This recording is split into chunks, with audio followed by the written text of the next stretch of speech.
ఏం నీళ్ళు తాగుతుర్రో కానీ కొందరు దొంగలు కూడా బొట్టు బొట్టులో నియతి చూపిస్తుర్రో వల్ల తిన్నరే తలవాలంటుంటారు కదా.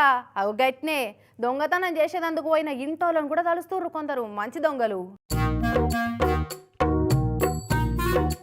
వీడెవడండి బాబు నిలువెల్ల నియతి గల్ల దొంగోడే ఉన్నట్టున్నాడు కదా.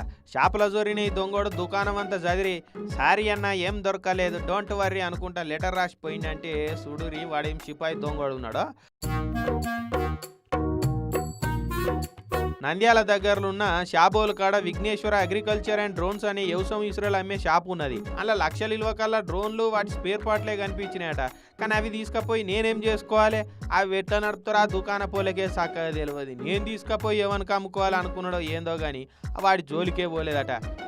ఈ కథ పోడగాని వచ్చిన పని దండగా కాదరా, అనవసరంగా టైం వేస్ట్ చేసుకున్నా అని ఫీల్ అయిన దొంగోడు సారీ అన్న మీ షాపులో మాకేం దొరకలే డోంట్ వరీ అని కాగితం మీద రాసిపోయింది ఇట్లా. అయితే దుకాణ పైన మాత్రం వాని నోట్ల మన 9,000 ఎత్తుకపోయింది ఏం దొరకలేదని ఎకచెక్కాలు ఆడుతున్నాడు. వాని ఎత్తులను ఎట్లా పెట్టా అని తిట్టుకుంటున్నాడట.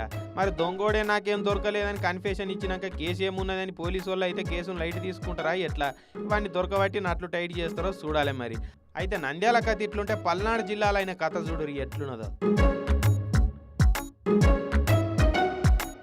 పాకిట్లలో పెట్టిన బండ్లలో పెట్రోల్ వీల్చుకొని పోయిన దొంగతనాలు చూసినాం కానీ ఒక వీళ్ళు చూడురి.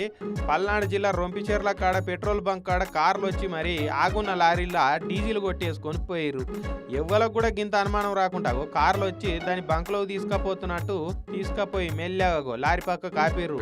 కథమిగా వచ్చిన పని దబ్బ కానిచ్చిర్రు. కారు అడ్డం పెట్టి ట్యాంకులకు వెళ్ళి డీజిల్ను వీల్చిర్రు.